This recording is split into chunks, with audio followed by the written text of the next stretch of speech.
Bonjour tout le monde, Hello. bienvenue à ce deuxième épisode des Jazettes Unplug sponsorisé par Gatorade! C'est genre, t'as le gros jet de Gatorade dans la caméra. T'as peu, t'as peu, t'as peu. Pas du Les tout. classiques. Ah oui, pas du tout.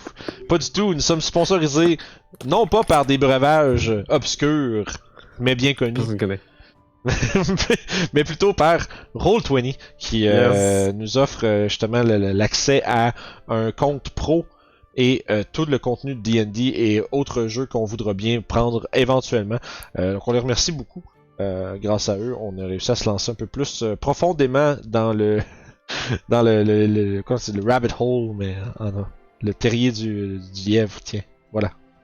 Euh, Puis ça nous permet aussi justement de creuser plus puis de découvrir des choses pour pouvoir les partager avec vous. Donc en ce deuxième épisode, euh, on va parler entre autres de la gestion de la feuille de personnage. On va parler de comment créer puis gérer les tokens, représenter vos monstres puis vos personnages sur le jeu. Puis on va parler un peu comment que les monstres sont différents des personnages dans le journal. Tu sais, comment que tu fais pour modifier un monstre. Si tu veux créer un monstre from scratch, qu'est-ce que tu fais? Comment tu fais mettre des images, des trucs comme ça. Right? Euh, Ça risque d'être un petit peu moins long, en tout cas j'espère que la semaine passée. Mais On écoute, verra bien. on verra bien, c'est parti. Fait que je dirais que je vais commencer avec notre perso tutoriel qu'on a ici. C'est un personnage de niveau 0 qui a absolument rien sur sa feuille en ce moment. Parce que tu vois ici le truc qui s'appelle le Character Mancer. Je vais canceller ça juste pour qu'on aille voir Discord exist. Ok. Dans le fond, c'est une feuille de personnage comme on reconnaît pour Donjon Dragon, right? C'est assez standard, il y a nos skills, nos affaires, tout, mais il n'y a rien dedans parce que c'est un personnage qui n'existe pas encore. Quand tu ouvres une feuille pour la première fois, ce que j'avais déjà fait, ça va te proposer d'utiliser le Character Mancer, qui est essentiellement un... si vous êtes habitué avec D&D Beyond, par exemple, ça ressemble beaucoup à ça, où est-ce que tu fais tes choix pour ton personnage, puis la feuille se fait un peu d'elle-même. Fait qu'on va partir, ça c'est ce que je dois faire là, l'espèce de petite étape que je fais là, je dois la faire parce que je suis sorti. Là. Normalement, quand vous créez un personnage, vous avez accès au Character Mancer dès le départ, mais on va débuter avec un personnage niveau 1. Fait qu'on se retrouve où est-ce que j'étais. Donc, le caractère Mancer. Premièrement, je vais passer rapidement sur la création du personnage. Là. Le but, c'est pas de montrer c'est quoi un demi-elfe guerrier, là, c'est de montrer la feuille. Fait qu'après ça, tu fais next, tu fais tes choix. Ça ressemble beaucoup. Si vous avez D&D Beyond, vous allez probablement préférer D&D Beyond, mais si vous n'avez pas accès à tout ça, vous pouvez aussi l'avoir dans Roll20 avec justement le compendium. Ça utilise tout ce que vous avez. Ok, les gens ils voient pas mon menu déroulant. Merde. Pas grave. Tu sais, à fond, par exemple, tu peux prendre, je vais faire un centaure de retour de guide de Ravnica. On va faire Neutral Good. Là, tu prends son, t'as le choix de skill, Animal Handling, blablabla. Next. Choisis notre classe. On va faire un barbare, parce qu'un centaure barbare, ça a du sens. Là, c'est un groul, fait que c'est sûr, là. Ça doit, ouais, ben c'est ça si tu vas dans le lore en plus. Mais tu sais, t'as toutes les informations. Là, là, je suis zoom in, les amis. On s'entend, il y a pas full de texte à l'écran en même temps parce que j'ai zoom in pour vos yeux. Puis, t'as toutes les informations d'un peu tout ce que t'es en train de regarder, tu sais. Fait que les trucs du barbare, tu sais, t'as sa table avec toutes les affaires, si tu veux consulter c'est quoi qui vient au prochain niveau, puis des choses comme ça. C'est tout inclus dans le Character Mancer. Fait que t'as toutes tes options. Next. Abilities. Là, on peut choisir de rouler nos stats, puis on peut les rouler directement dedans. Fait que si tu veux roll 4d6 drop lowest, qui est la méthode classique, tu vois, là, il y a toutes mes rolls qui viennent d'apparaître ici. Puis tu vois, j'ai un personnage vraiment fucking pas très bon. 11, ben c'est pas si pire. 11, 13, 15, 11, 10, 10. Puis là, ici, tu choisis où tu mets tes stats. Fait que, mettons, force, on met ça à 15, constitution 14, dex, on met ça à 11. Après ça, le reste, c'est tout pareil, ça n'a pas d'importance. Fait que là, ensuite de ça, on remonte. Background, on va prendre un Boros légionnaire. C'est une espèce de...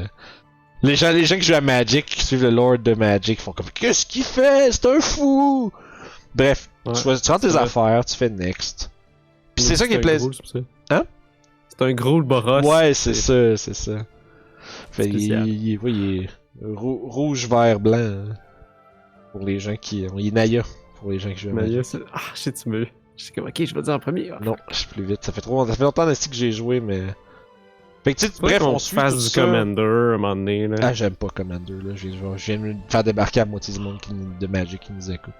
Mais Kiefer aime ça. Oh, Ouais, ben, je sais pas, j'ai juste des mauvaises expériences avec Commander, je pense.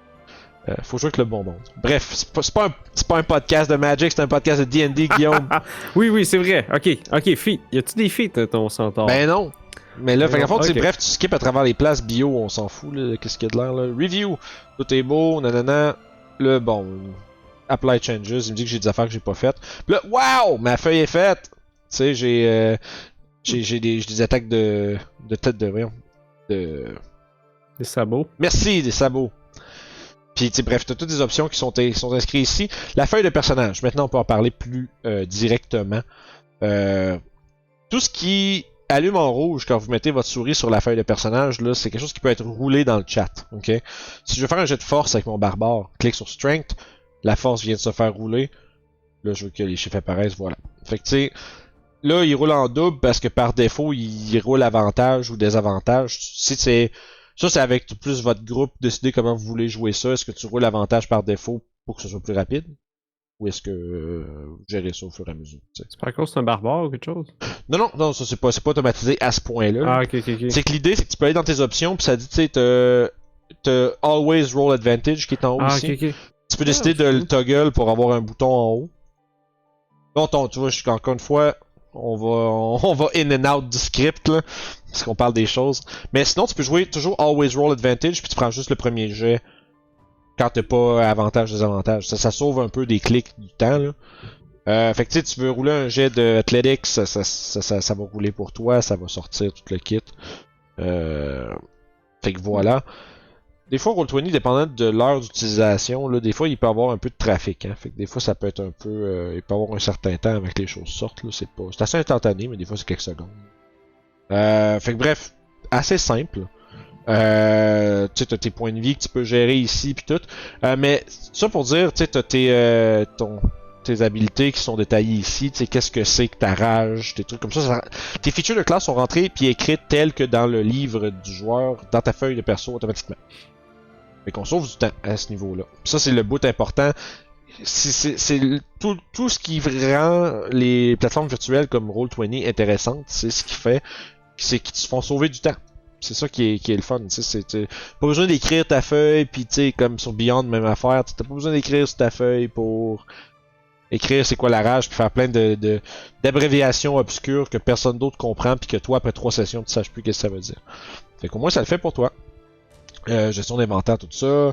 Biographie, tu peux mettre un portrait, tu peux mettre probablement une description ou même peut-être une image. Les spells, etc. Fait que tu sais, tes tables sont en haut ici, tu peux naviguer à travers ta feuille assez facilement. Mais là, le bout important, c'est maintenant que j'ai ma feuille, comment je fais pour l'imbriquer dans le jeu de façon efficace. Puis ça va se faire avec un token, par exemple. Puis là, c'est là que tu te rends compte, que je me rends compte que j'ai peut-être pas bien géré mes trucs. Ils sont pas bien longs, ça, les amis. C'est correct. Pendant ce temps-là, je peux le dire aux gens de venir s'abonner à notre chaîne. Oui, c'est vrai. S'ils trouvent ce qu'on fait que c'est intéressant, puis qui veut nous encourager aussi à continuer de faire des trucs comme ça. Puis vous pouvez nous parler aussi dans les comments s'il y a des choses que vous voulez savoir à propos de Roll20 pour le futur. Parce que pour l'instant, on fait des jasettes, mais comme ça sur Roll20 parce qu'on peut pas se voir physiquement. On va en faire plus tard quand ça va revenir. Mais pour l'instant, on fait ça. Puis ben, si ça vous aide en même temps, pourquoi pas, tu sais. Fait que t'as trouvé un token? Ouais, j'ai rentré un token. Dans le fond, c'est pas compliqué rentrer le token, les amis. Vous le mettez quelque part sur votre ordi. Tu cliques, tu dragues, tu lâches, puis ça rentre. Là, j'ai un token. Token qui représente Sev. Là, sur l'image, est un petit peu brouillé parce que j'ai un zoom-in bizarre de Microsoft Edge en plus, là.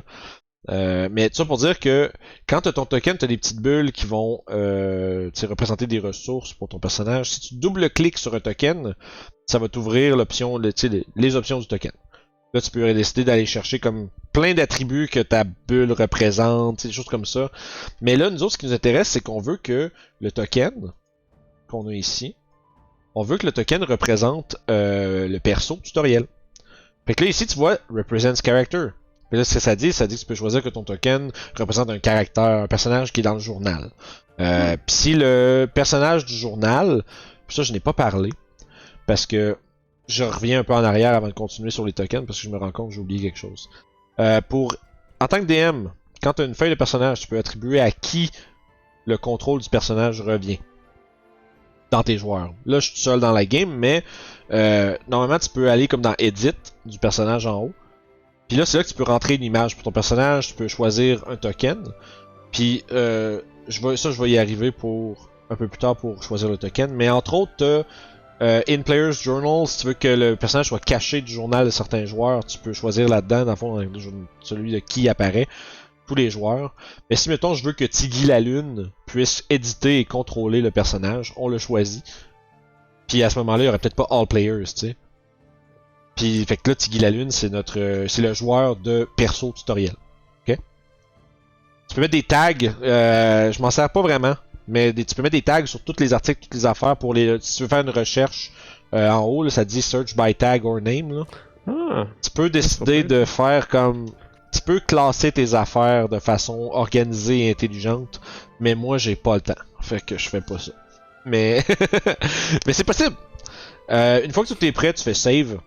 Là, on retourne sur le personnage. Fait que ça pour dire que le personnage que ça représente, les droits d'accès aux tokens vont être en fonction du personnage. D'accord? Là, ici, t'as plein d'affaires. T'as comme tous les éléments du journal qui existent dans cette partie-là. Fait que tu sais, j'ai comme des trucs que j'ai rajoutés. Mais il y a perso tutoriel. Boom! Là, tu vois, son nom, on peut mettre son nameplate. Puis à partir de là, il y a perso tutoriel qui apparaît en dessous. Il y a son nom. Control by, c'est déterminé par le character. Puis là, c'est là que ça devient intéressant. Les token bars, là, on peut mettre la vie des players dedans, par exemple. Là, on va là, mais là tu peux faire une petite recherche, donc tu marques HP. Ok, tu fais HP, boom. Là, il est rendu avec une barre avec sa vie dessus, qui va se mettre à jour en fonction de ce que dans la feuille. Puis vice versa. Ça, c'est très très cool. Parce que si, mettons, je suis ici, là, il y a 13 points de vie, je m'en vais là, puis là, je dis, oh shit, j'ai mangé 5 de dégâts. Ben là, tu vois, il est changé dans le token, mais aussi dans la feuille. Fait que ça, c'est rendu relié ensemble. Ça, c'est normalement, si tu utilises les feuilles de perso dans Roll20, tu devrais avoir une feuille de perso associée à chacun des tokens de tes joueurs. Puis à partir de là... ça, c'est très pratique parce que les autres joueurs peuvent savoir que tu es ta compagnie de points de vie à la place de faire le jeu sur une échelle de 1 à 13. Ouais, ben ça, ça, tu vois, tu peux choisir... Dans le fond, c'est ça. Là, tu peux choisir si les joueurs la voient ou pas en passant ça. C'est pas obligé. Ok, mais ton DM le voice, ça serait tout le temps une bonne idée. Par contre. Le DM va toujours voir tout. Ok. Mais tu peux choisir aussi que Visible to Editors. Fait que choisir que... tu sais, que... Essentiellement, tu pourrais montrer la barre aux gens, mais que le texte soit juste visible aux gens qui ont contrôle du token. Fait que par exemple, les autres joueurs vont voir la barre, puis à peu près, effectivement, ils vont voir le 8 sur 13, mais ils verront pas le chiffre 8 sur 13. Ils vont voir qu'il te manque à peu près la moitié de ta vie. Rough. C'est très, ça, c'est le fun de faire ça. Parce que là, tu fais, ok, de quoi il y a de l'air, le guerrier, là. Il est rendu, ok, à peu près à moitié. Si tu veux faire une game où on prend l'espèce de commun accord de, on ne nomme pas combien de points de vie on a pour pas faire ce genre de metagame là. Il y a des gens qui aiment ça, des gens qui aiment pas ça. L'option est là de mettre la barre pour faire à quel point t'as de l'air fatigué, blessé. Ça peut être intéressant. Fait que bref, ça se gère dans ces trois petits points-là, qui peut voir quoi. Dans les player permission pis ces choses-là, tu sais. La barre ici, mettons, moi je veux décider d'aller voir son AC. Boum, son AC est déjà rentré dedans. Fait que si tu rentres là, il y a 11 d'AC, mais là j'ai pas mis d'équipement, mais mettons que son AC à la place, ça devient 16 parce qu'il est cool. Non, Sev, il y a 11 d'AC. Non, je pense que Sev, il y a 13 même, je pense. Sev est en bobette. Oui, mais il y a sa Dex. Ah, c'est un elfe. Ben, en tout cas, demi-elfe. Mais ça pour dire que tu peux attribuer des affaires au bar. La troisième, souvent, c'est quelque chose que je mets custom. Si tu veux savoir combien de rage il te reste dans ta journée, mettons, tu rentres un petit truc. Tu peux soit éditer les barres par ici, ou tu peux les éditer directement dans la bulle. Mais tu sais, si t'en vas ici, puis comme là, tu vois, j'ai marqué 13, là, une affaire de même, puis là, tu vois, ça marche comme pas avec ça. Si tu vas chercher AC... Parce que c'est vrai qu'il y a beaucoup de classes qui ont juste une ressource spécifique, comme moi, j'ai des manœuvres. Ouais. Fait que je pourrais les mettre là-dedans, ça serait bon aussi. Ouais, Ou comme ça. Seb, sûrement il y a des points de sorcery. Ouais, c'est sorcery point, tu sais, mettons, il y a 8 sorcery points qui sont là, fait qu'il les voit tout de suite, tu sais. Ça, c'est comme ça que j'aime bien setup mes tokens, le vert c'est la vie, le bleu c'est la CA. Puis ça, c'est utile, surtout parce que comme DM, là, tu roules les dégâts, tu roules ton attaque, puis tu fais, attends, combien de CA, puis tu fais, ok, 11. Il est écrit là. Tu pourrais mettre la passive perception dans le rouge si tu veux, pour avoir qu'est-ce qu'ils voient les personnes stealthées ou pas, etc. Fait que bref, token, ça set up à peu près comme ça. Tu peux mettre des notes de GM dedans, comme tu sais, c'est un trouillard. Pis c'est ça, y'a personne qui voit ça pour toi. Et tu save settings, puis après ça t'es good, tu sais. T'as accès à, je pense que je l'ai dit plus tôt, mais t'as accès à cette page-là en double-cliquant sur un token. Truc intéressant, si un personnage est relié au token, tu peux faire Alt plus double-clic, ça va ouvrir sa feuille. Fait que t'es pas obligé de l'avoir tout le temps d'ouverte. Tu peux la fermer, puis dedans, tu fais tes affaires, tu fais ton roleplay, tu bouges. Puis là, DM fait un jeu de perception! Puis là, tu fais ben là, avec ma feuille, là, ben, tu fais Alt double-clic, ta feuille est là, boum, perception, let's go. T'sais? Voilà. Plein de raccourcis plaisants pour augmenter votre game sur Roll20. Ensuite, comme DM, tu as accès aux options de Dynamic Lighting, Legacy Lighting. Dynamic Lighting, c'est comme on pourrait dire la version 2 du Legacy Lighting. Ça, c'est quelque chose qu'il va falloir que tu set up pour dire au jeu que mon token il voit des choses. Parce que pour les membres Plus et Pro de Roll20, on a accès à un éclairage dynamique. Donc, il va y avoir des zones de pénombre, de ténèbres qui vont être automatiquement mises à jour par la vision des personnages. Okay? Si tu n'es pas un utilisateur pro ou plus, tu as l'option du Fog of War qui va être manuel. Fait que là, on va turn on Fog of War. Là, il y en a partout. Puis là, je peux décider de faire un reveal, puis de faire comme, oh, tu vois ça devant toi. Ou ben, oh, là, tu ouvres la porte, il y a une petite pièce. Là, tu sais, tu gères manuel. Fait que même si t'es pas un membre payant qui a accès à toutes les options de Roll20, il y a moyen quand même de cacher des choses derrière un Fog of War. Jusque là, ça demande un petit peu plus de manipulation manuelle. Puis à partir de là, ben, tu peux voir ce que les gens voient. Puis, en tout cas, revenons à nos moutons ou nos tokens. Si je me trompe pas, laisse-moi juste vérifier que j'oublie rien. Ouais, ben, en fond, je parlais du lighting, c'est parce que tu peux le setuper, tu sais, tu peux dire, y a-tu une vision? Tu peux dire, y a-tu de la night vision? Puis ça veut dire que dans un endroit où il y a pas de lumière, il va quand même voir à travers le noir pendant une certaine distance. Fait que, par exemple, t'as un groupe de personnages qui ont pas de torche, pas de lumière, rien, mais t'en as un qui a Dark Vision, tout le monde va rien voir, mais celui qui a Dark Vision, il va quand même voir 60 pieds en avant, tu sais.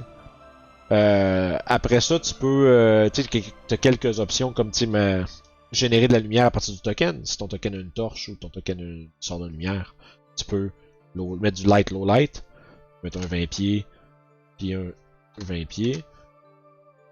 Là, je sauvegarde, mais je voyais qu'elle a activé le Dynamic Lighting. Ça, je reparlerai exactement comment ça marche une fois, là. Parce que c'est beau. Ouais, parce que quand on va être en...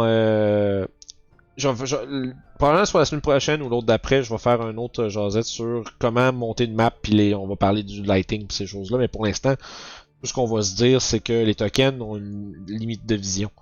Comme là, j'ai mis 20-20, comme une torche, 20 de bright light, 20 de dim light.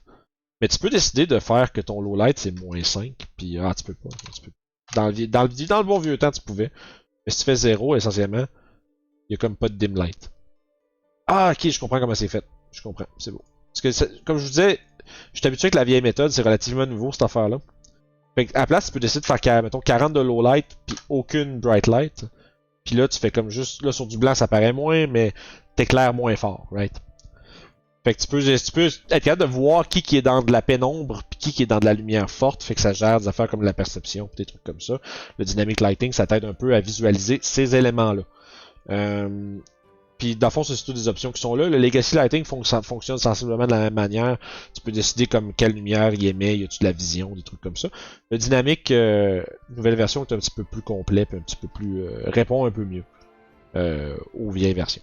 Fait que ceci dit, on a parlé des personnages, de la feuille de perso, on a parlé de tokens, on va parler des monstres. Comme DM, dans le journal, t'as notre perso tutoriel avec sa feuille. Mais si tu sors un gobelin, là, on va dans le character sheet, c'est pas la même feuille de personnage. Parce que c'est un NPC, c'est pas un personnage joueur. Puis essentiellement, tu peux quand même tout roller ses affaires à partir de là. Tu sais, si tu dis il va faire une attaque de cimetière, tu vois ça allume en haut. Les gens à la maison voient moins bien. Tu vois ça allume en rouge. Puis quand tu cliques, ben t'as une attaque de cimetière qui vient d'apparaître là. On va faire apparaître pour les gens à la maison. Fait que tu peux voir ça, puis après ça, quand ça touche, tu recliques dessus, tu fais des dégâts, tu sais. Faire la maison. Fait que tu sais, les feuilles de personnages de monstres sont gérées exactement de la même manière que les personnages de joueurs, c'est juste qu'ils ont le même format un peu que les stat blocks qu'on voit dans le livre des monstres. Tu peux rouler à peu près n'importe quoi. Si tu vois que t'as ton curseur qui dit que tu peux cliquer sur quelque chose, ça veut dire que tu peux rouler de quoi. Là, le truc intéressant, c'est que tu peux créer un NPC from scratch. Fait qu'on va se créer un personnage. Fait que tu peux faire add character. Là, je vais appeler ça. Tu vois, il y a toujours un nom random en haut qui n'a pas rapport, là, mais on va l'appeler Goblin. Goblin Jester. Un petit nom comme ça. Tu veux pas que les. Là, on a vu cette affaire-là tantôt, on veut pas que personne voie le personnage, c'est juste pour moi. Je fais save. Puis là, quand tu vas dans Character Sheet, il te demande est-ce que tu veux utiliser un personnage ou c'est un NPC. Et là, souvent, tu vas faire Create an NPC. Et là, tu te retrouves avec essentiellement une feuille de NPC vierge. Là, tu peux rentrer toutes les affaires dedans. Mais moi, je suis un gars, tu le sais, Guillaume, je suis un gars qui est lâche. Je suis un gars qui aime pas faire des étapes qu'il a pas besoin de faire. Ok? Mais là, c'est smart, non? Ah, okay. Ouais, c'est ça. J'avais une prof de maths au secondaire qui disait tout le temps faut être lâche mais efficace.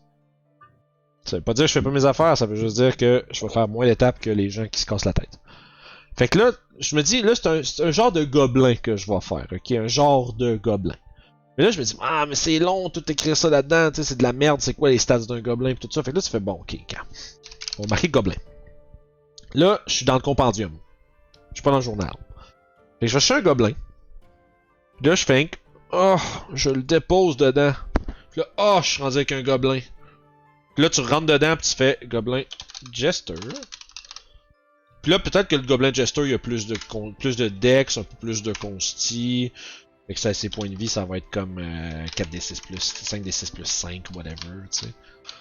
Puis là, tu marques que c'est hit points, là, tu fais nanana, d6 c'est 3.5, tu fais 7, 14, 17, plus 5, 22. Fait que tu sais, tu montes ton personnage comme ça, mais tu comprends, tu pars de quelque chose qui existe déjà. Tu prends quelque chose du compendium, tu le rentres dedans. Là, bref, je passerai pas à travers tous les champs, mais là, ici, t'as les actions puis tout le kit. Tu peux peut-être décider qu'il y a une habilité de plus. Tu fais un petit plus en bas ici, ça te rajoute, on va dire, on peut ça un tumble. Là, tu peux dire que le Goblin Jester est tout un acrobate. Puis tu sais, peu importe ce que ça fait, tu sais. Puis à partir de là, ben, t'as l'habilité tumble qui existe. Que t'as ajouté. Fait que quand tu crées des NPC, moi ce que j'aime beaucoup faire, pis ça c'est mon conseil pour les gens, puis pour sauver du temps, trouvez-vous un monstre qui est proche de ce que vous voulez faire, draguez-le dedans, droppez-le dans la feuille, puis tu sais, partez de ça. Puis après ça, dans ton journal, c'est rendu que t'as un Goblin Jester en haut, qui est pas la même chose que ton gobelin qui est là. Monsieur? Très très cool, je dirais. Ouais, là, tu vois, les gens, pour rappeler, c'est sûr que Guillaume est pas aussi habitué que moi dans Roll20, fait que j'y explique des choses, c'est normal qu'il parle moins, là. Mais, t'as-tu des questions à date? Est-ce que tout va bien? Non, pour le vrai, c'est intéressant cette affaire-là. Je me rends compte que c'est des choses que, quand j'étais plus jeune, je faisais à mi-temps, pour de vrai, dans des trucs de texte, de .txt, là. Oh ouais, tu peux vraiment te créer quelque chose là-dessus, puis tu sais, tu peux vraiment gérer des trucs, tu veux peut-être que ton... Parce que dans le fond, là, tu vois, j'ai skippé un peu une étape, là, mais dans le fond, à travers toutes les feuilles, il y a un petit engrenage en haut ici.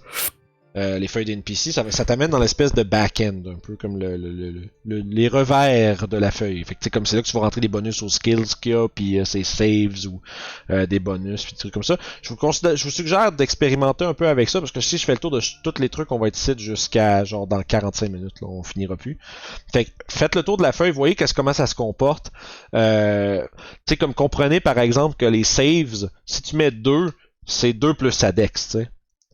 Tu sais, si je remets ça de même, mais tu vois que dans sa feuille, il y a Dex plus... Ah non, tu vois, je suis une grosse couille. Finalement, faut que tu le mettes...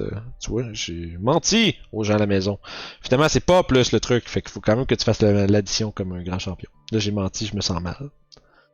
Mais, ça pour dire, vous pouvez rentrer vos affaires là. Vous rentrez les stats que vous voulez qu'ils mettent. Parce que si vous mettez 0 en acrobatics, comme DM, tu vas faire, bon, ben, il va jeter un jet d'acrobatics sans être trained. Fait qu'il va avoir sa Dex pis that's it. Tu peux rentrer vulnérabilité, résistance. On s'entend là, ça automatise pas comme mettons dire que du fire damage c'est le double parce qu'il est vulnérable, ça fait pas aussi loin que ça. Mais c'est écrit dans la feuille, fait que c'est important. Tu peux rentrer des legendary actions, tu peux rentrer, toutes les affaires sont là-dedans. Puis, comme j'allais dire, il y a un petit engrenage, toute chose que tu veux modifier. Tu veux changer une habilité, tu cliques là-dessus, tu rentres dans le truc pour la changer. Même chose pour les attaques. Ici, tu vois, t'as comme, ok, c'est quel type d'attaque, c'est quoi son bonus. Peut-être que mon Jester, il a plus 6 pour toucher à la place.